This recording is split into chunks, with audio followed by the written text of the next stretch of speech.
दोस्तों आज के वीडियो में हम बड़ी आसान सिंपल भाषा में समझेंगे फेडरेटेड लर्निंग होता क्या है। लेट्स से एक बैंक है, मान लो एचडीएफसी बैंक है, उसमें auto loan, education loan, home loan, ऐसे अलग अलग डिपार्टमेंट है। और इस डिपार्टमेंट में जब ये लोग लोन देते हैं तो ये इवेल्युएट करते हैं पर्सन का क्रेडिट रिस्क।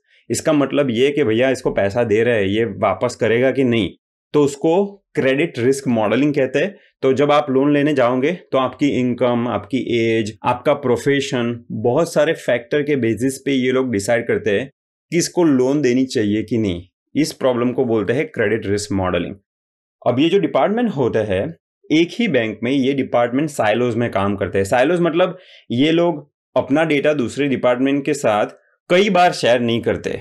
ऐसा होता होगा कि कुछ कुछ बैंक में शेयर करते होंगे, लेकिन ऐसे सिनेरियोज है जब ये अपना डेटा दूसरे डिपार्टमेंट के साथ शेयर नहीं करते। उसके बहुत रीजंस होते हैं, अलग अलग कंप्लायंस रीजंस भी होते हैं। मेरा एक फ्रेंड है, सीनियर डेटा साइंटिस्ट, बैंक में काम कर रहा है, वहां पे उनको ये सिनेरियो है। तो मैं ये अपनी बात नहीं बता रहा हूं, ये एक्चुअल में ऐसा होता है। और यहाँ पे individual departments credit risk modelling के लिए मशीन लर्निंग मॉडल यूज करते हैं बहुत सारी कंपनीज में। तो लेट्स से ये लोग न्यूरल नेटवर्क यूज कर रहे हैं, ये लोग स्टेटिस्टिकल मशीन लर्निंग मॉडल जैसे रैंडम फॉरेस्ट, XGBoost वगैरह यूज कर सकते हैं, लेकिन यहाँ पे मैं न्यूरल नेटवर्क का सिर्फ एग्जांपल दे रहा हूं। तो ये न्यूरल नेटवर्क आपको बताता है कि भैया जो पर्सन है उसका क्रेडिट रिस्क क्या है। अब मान लो ये जो 3 डिपार्टमेंट्स हैं उनमें उनके अपने अपने डेटा सेट्स है, राइट। लेट्स से ये डिपार्टमेंट के पास कुछ 80,000 रिकॉर्ड्स है, ये डिपार्टमेंट के पास 50,000 रिकॉर्ड्स है, ये डिपार्टमेंट के पास 30,000 रिकॉर्ड है, और ये रिकॉर्ड का यूज करके इन लोगों ने अपने मॉडल ट्रेन किए हैं। अब बात ये आती है कि जब भी मशीन लर्निंग मॉडल को ज्यादा डेटा देते हो तो वो मॉडल थोड़ा अच्छा परफॉर्म करता है। तो क्या हम ये सारे रिकॉर्ड मिला के एक सेंट्रलाइज मॉडल ट्रेन कर सकते हैं जिससे ये तीनों डिपार्टमेंट को फायदा हो? अपना जो क्रेडिट रिस्क जब प्रेडिक्ट करते हैं उसमें डिपार्टमेंट्स को फायदा हो। लेकिन अब रिस्ट्रिक्शन ये है कि ये लोग अपना डेटा शेयर नहीं करते। तो अगर डेटा शेयर नहीं करते तो सेंट्रलाइज मॉडल कैसे बनाएंगे? उसका आंसर है फेडरेटेड लर्निंग। अब मैं फेडरेटेड लर्निंग आपको समझाऊं उससे पहले, क्योंकि हम न्यूरल नेटवर्क का यहाँ पे एग्जांपल यूज कर रहे हैं, आपको न्यूरल नेटवर्क की थोड़ी बहुत अंडरस्टैंडिंग होनी चाहिए। मेरे पास ये यूट्यूब में डीप लर्निंग का प्लेलिस्ट है जिसके मैं नीचे लिंक दूंगा, अगर जब भी टाइम मिले तो आप देख लेना। लेकिन अभी मैं आपको ब्रीफ में अंडरस्टैंडिंग देता हूं कि न्यूरल नेटवर्क में input layer, hidden layer, output layer वगैरह होता है, और यहाँ पे आप ये प्रेडिक्ट कर रहे हो कि पर्सन लोन रीपे करेगा कि नहीं। क्रेडिट रिस्क मॉडलिंग का एक मशीन लर्निंग मॉडल बना रहे हो। ट्रेनिंग के टाइम अपने सारे रिकॉर्ड्स आप इस न्यूरल नेटवर्क को दोगे। ये सुपरवाइज ट्रेनिंग है, तो आपका रिकॉर्ड होगा और पर्सन ने लोन रीपे की कि नहीं वो आपके पास इंफॉर्मेशन होगी। It's a label data set. तो आप ये ट्रेनिंग परफॉर्म कर रहे हो और आप ग्रेडियंट कैलकुलेट करते हो पार्शियल डेरिवेटिव का यूज करके।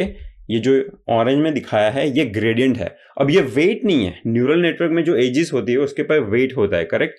तो ये ऑरेंज लाइन से ये वेट नहीं है। ये जब ट्रेनिंग करते हो तो जो ग्रेडियंट आते हैं, वेट अपडेट, वेट को कितना अपडेट करना है, डेल्टा, ये वो है। तो अगर ये चीज है उसको आप शेयर कर सकते हो। अगर आप वेट शेयर करोगे ना तो आपकी प्राइवेसी का प्रॉब्लम हो जाएगा, क्योंकि वेट के बेसिस पे आप इन्फर कर सकते हो अपना रिकॉर्ड।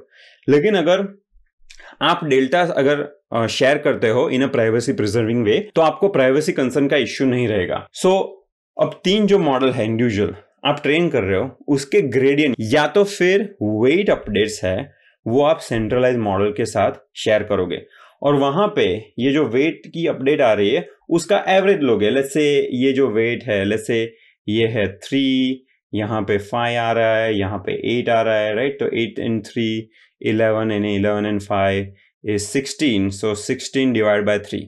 ऐसा करके जो एवरेज वेट होगा वो आप इस मॉडल को ट्रेन करते टाइम आप वो एवरेज वेट का यूज कर सकते हो, और ऐसे आप सेंट्रलाइज मॉडल ट्रेन करोगे जो कि इंडिविजुअल मॉडल के कंपेयर में पावरफुल होगा, ज्यादा अच्छा होगा।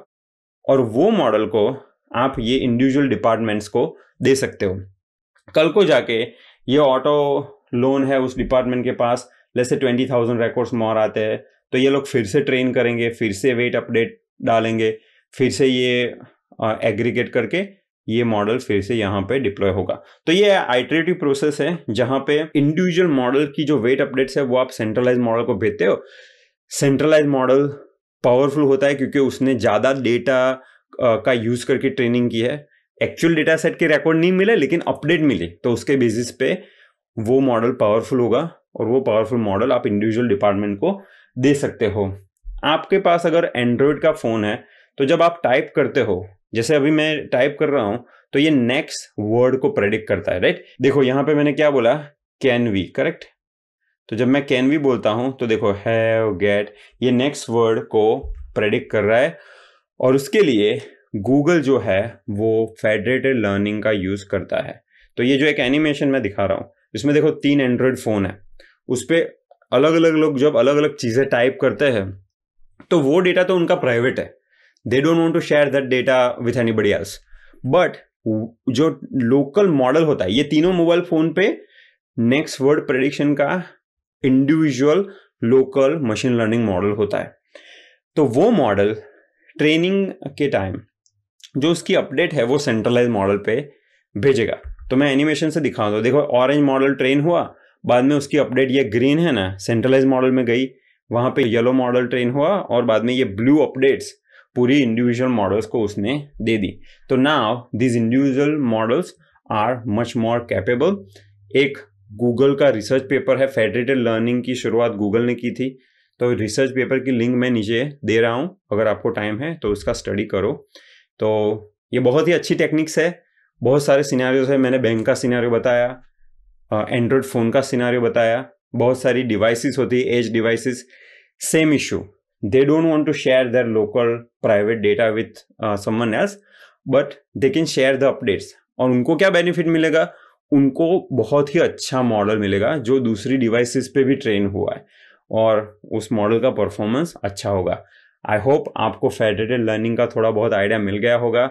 अगर ये वीडियो अच्छा लगा है तो आपके फ्रेंड्स जो मशीन लर्निंग सीख रहे हैं उनके साथ आप शेयर कर सकते हैं। कोई क्वेश्चन है तो कमेंट बॉक्स नीचे रखा हुआ है।